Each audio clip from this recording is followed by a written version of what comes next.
సిద్దిపేట జిల్లాలో ఉన్న ప్రముఖ శైవ క్షేత్రమైన కొమరవెల్లి మల్లికార్జున స్వామి ఆలయంలో వినాయక చవితి నవరాత్రి ఉత్సవాలు ఆలయ ప్రధాన అర్చకులు మహాదేవుని మల్లికార్జున్ ఆలయ వర్గాల ఆధ్వర్యంలో ఘనంగా నిర్వహించారు. ఆలయ సాంప్రదాయం ప్రకారం అర్చకులకు సిబ్బందికి వస్త్రాలు అందజేశారు. ఆలయ వర్గాలు అనంతరం అర్చకులు ఆలయ సిబ్బందికి తీర్థ ప్రసాదాలు అందజేసి ఆశీర్వచనం చేశారు.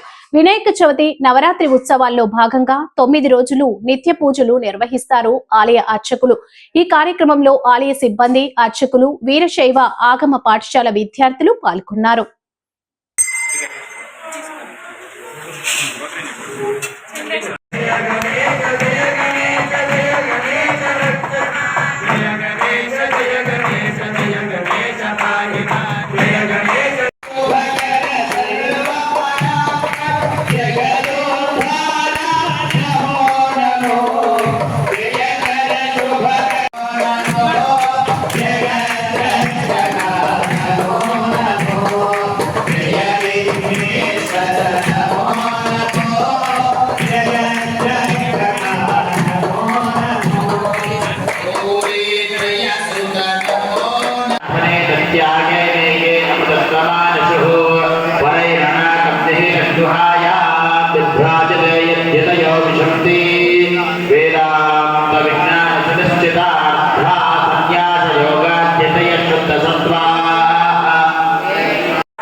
Música